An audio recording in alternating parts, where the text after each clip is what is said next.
party hats for your nipples. You have a big, syrup-sized nipple here. I mean, all the power to you. Can they contribute to an oversupply problem? And the short answer is yes, they can. And the long answer is let's talk about it. In one long sucking motion, right? A Cadillac of breast pumps. Because this is a cute little petite nipple. I'm not sure this nipple has ever seen, pregnancy or a baby sucking on it.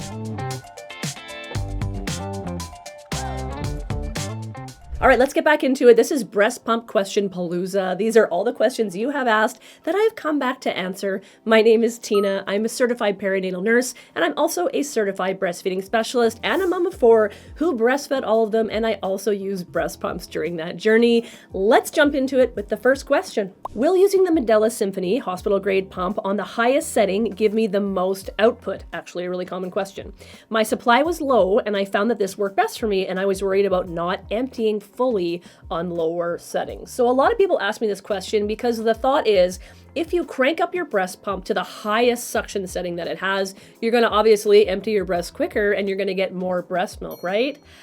Not so much. The object here is not to hit that high score on your breast pump settings. The object is actually to pump on a suction setting that is the highest, that is still comfortable for you. You need to keep that in mind, that pumping should always be comfortable. And the 2 reasons I see people having discomfort when they're pumping is 1, we've talked about it, an incorrect flange size, and 2 is incorrect suction settings. So again, you want to turn it up till maybe it feels a little bit uncomfortable, and then actually just kind of turn it down, just a touch of a notch, so that it is a comfortable experience. And the reason that I say cranking up the suction can actually decrease your breast milk supply, that is because, can you imagine if pumping was always uncomfortable for you? It was a miserable experience because you had it cranked up to the highest setting, and then you're asking your body multiple times a day to sit there and be in pain for 15 or 20 or 25 minutes at a time. Chances are you're going to want to do that a lot less times in a day than you would if it was comfortable. And if we remove less milk less often because we're either pumping for less time because it hurts, or we're pumping less often because it hurts, then we can actually risk tanking our supply. So remember, just the highest setting that is comfortable for you.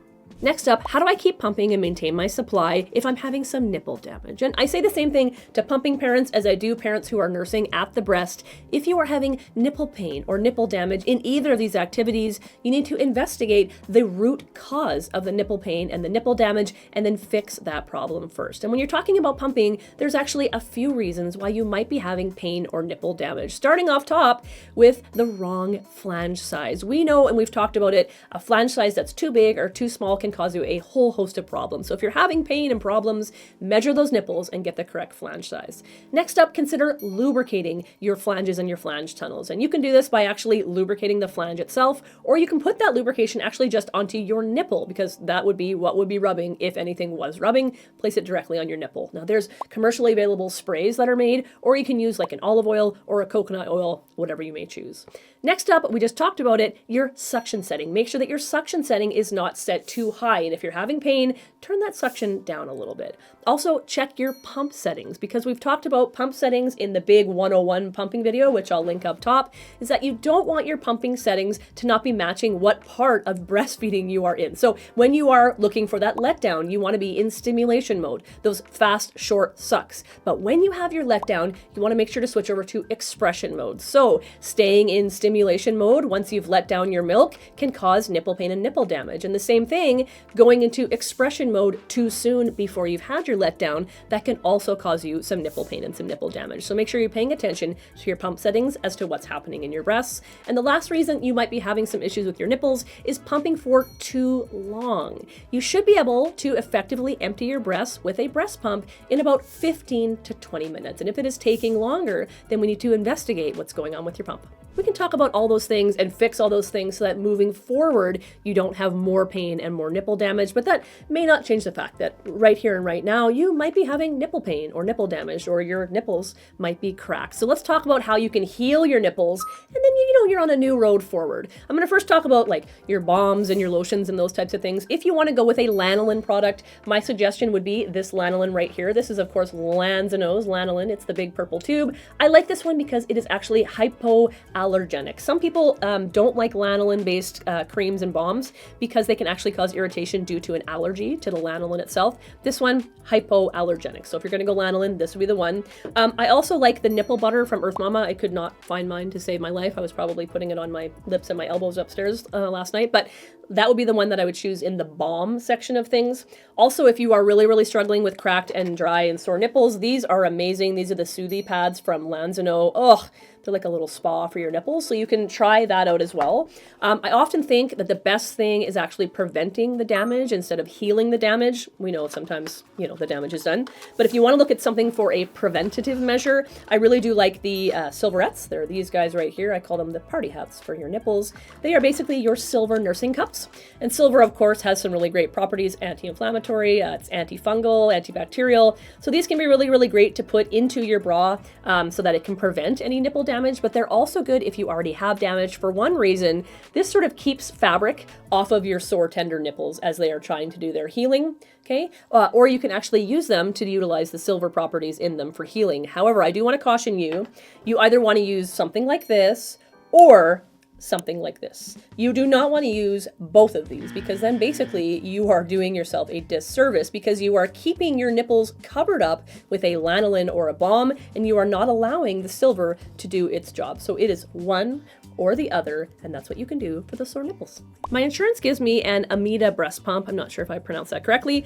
Are these hospital grade pumps or should I invest in a Spectra? So the first thing I want you to know is that that term hospital grade suction, that is not by any means a regulated term. And a lot of companies will use this terminology in their marketing to try to sort of get you to purchase their breast pump because they know that there are a ton of options for commercially available for purchase breast pumps in the stores for you to choose from. So hospital grade suction, it is not regulated. The only breast pumps that are actually a true hospital grade suctions are the ones available to rent from insurance companies or to use in the hospital. They are going to be labeled multi-user pumps, meaning you will have your own kit of things that touches the breast milk, but the motor, that big cylindrical thing on the stick, that is going to be used by multiple people. And those have hospital grade suction, which we know is like the Cadillac of breast pumps. These are going to be the best breast pumps to effectively remove milk and stimulate your breast milk production. So they are great for our parents who are separated from our babies, or parents who have babies in the NICUs, or parents who are struggling with breast milk production. So hospital grade suction is reserved for those pumps. When you are looking for a pump in the store, there's a couple of things that you can pay attention to sort of determine if it's going to meet your needs. Those two things are frequency of sucking and suck strength. For the suction end of things, you're looking for something in between 150 and 250. And for the suck frequency, you're looking for anything in between 40 and 60 sucks per minute. Also, this is just an aside, not sponsored at all. If you are struggling through how to get your breast pump covered by insurance, I do have some mom nursing friends in the States who told me about EdgePark.com. You may want to look into them and they might be able to help you through the process. This is a common question. Can the Haakaa or other silicone breast pumps that do passive milk collection, can they contribute to an oversupply problem? And the short answer is yes, they can. And the long answer is let's talk about it. So Haakaa breast pump, that is this one right here. This is that silicone breast pump. These do have a lot of pros. I really liked my Haakaa, but they don't function the same way as a traditional breast pump would. Even a hand pump and an electric breast pump, they all function differently because this Haakaa, it applies constant suction as opposed to a breast pump or a hand pump. You are doing kind of pull, let go, pull, let go, pull, let go. So your other breast pumps, your hand pump or your electric breast pumps, they're going to function more like how a baby actually feeds at the breast. A baby won't go to the breast and consistently suck on your breast in one long sucking motion, right? They suck and they let go because they are going to suck, swallow, breathe. So in that way, this is applying suction differently than a baby would at the breast. So if you were to apply this, and again, I'll review it for you. When you apply it, you squeeze it to get your suction, you place it straight onto the breast with the nipple in the center, and then you let go, and you can see the breast suck into the silicone breast pump. So that's how these guys work. If you were to attach this like this to your breast, and you were to leave this attached to your breast for a prolonged period of time, absolutely, this can contribute to an oversupply problem. And that can actually also contribute to nipple damage and tissue damage because you are applying constant suction to that delicate tissue of the areola and the breast surrounding the nipple. So yes, that can definitely cause an issue because anytime we're adding more stimulation and we are removing more milk more often, that's a trigger for our brains to make more breast milk. The reason I said we need to talk about it is because I truly believe that it is likely not the Haakaa itself. It is likely a little bit of user error. And hang on, let me explain.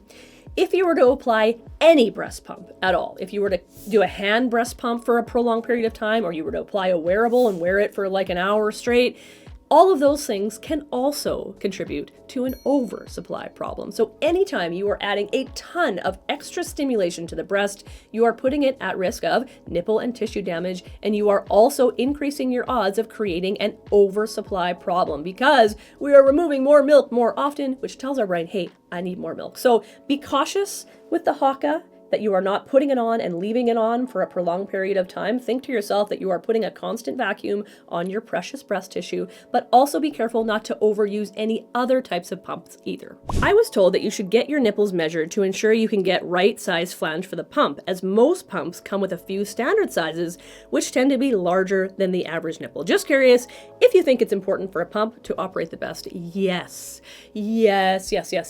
The proper flange size, it is imperative for your breast pump to function well because it is going to contribute to you removing the breast milk more effectively, more completely. It's going to help support your breast milk supply. And really importantly, it's going to decrease nipple damage when you have the correct flange size. And yes, most breast pumps, I'm not sure why, they still come with really, really big flanges. This is like a 21, which you're like, oh, that doesn't really look like that big until you compare it to like an average size nipple.